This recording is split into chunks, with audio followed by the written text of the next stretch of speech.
The SOAR team is made up of leaders in our congregations and in our community.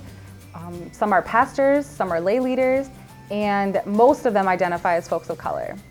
And so it was easy because all of these people are deeply connected in their communities. It was easy to talk with them and hear what they were hearing in their own lives, in their communities, as issues that were affecting people. I love the intentionality of the organizing, how we meet. We don't just meet just to plan everything. We also meet to build community and to build trust and to deepen those relationships with each other, which I think is the foundation for doing this organizing work. But also love how we go through community organizing training and go through the steps of how we can actually be effective and impactful. So that gets me excited because I feel like we actually have the possibility of winning these issues. My experience as part of the SOAR team has been one of learning. It's been one of great fellowship and connections. I also have been given a sense of hope through my participation in this team that yes, we can actually make a difference. Rather than just talking about Jesus, we can do the work that Jesus calls us to. Our team has changed a lot over the course of the years, and I see us going from more idealistic to more pragmatic.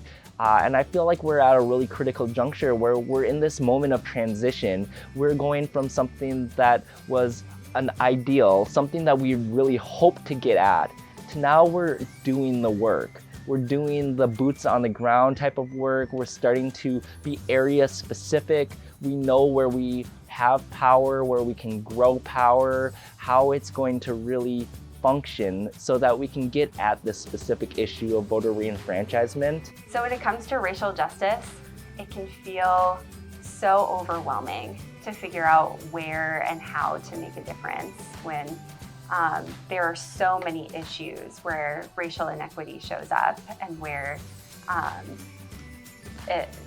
harm is happening. And for as much as it can seem like a really tiny slice and sliver of the work to show up on one specific policy like restoring the vote, all of those small pieces together add up and make a difference. So the strategy for the SOAR team has been to work as part of a much bigger coalition, the Restore the Vote Coalition, which is a coalition made up of different groups like the ACLU, the League of Women Voters, Minnesota Second Chance Coalition, and that group has been working on a big statewide campaign for many years to pass this legislation that would allow folks who have felonies on their records to vote.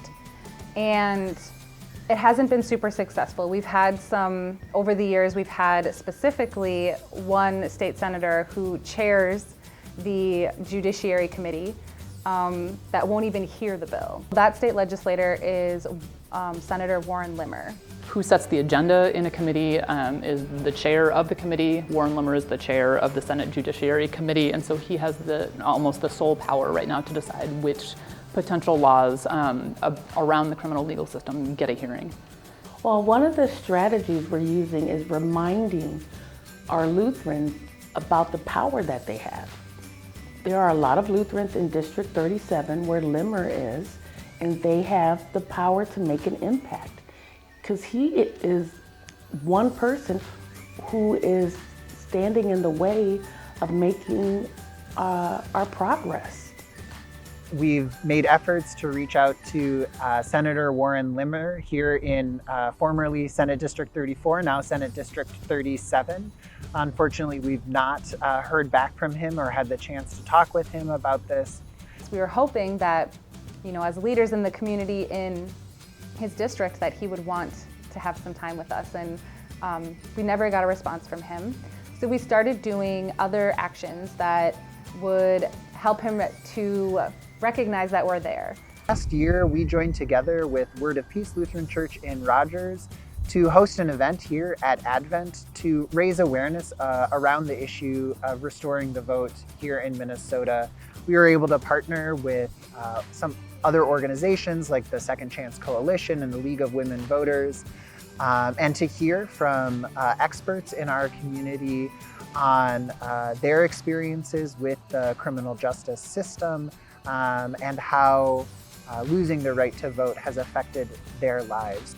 To raise awareness about this issue for our congregation and community, we've really been participating with the Synod and with neighboring congregations such as Advent and Maple Grove, and we were part of the Ballots Beyond Bars event, and that was a wonderful experience to have. At our event that we hosted, Ballot Beyond Bars, here at Advent last fall, we were able to write letters to our elected leaders. We were able to sign a petition that our elected leaders would see to know that we are interested to talk with them about this issue so that we can see justice in our communities. I think it's super important. If it's not something that people are familiar with, I hope that they tap in and learn as much as they can to see why it should be something that they're familiar with and they care about, to join our cause.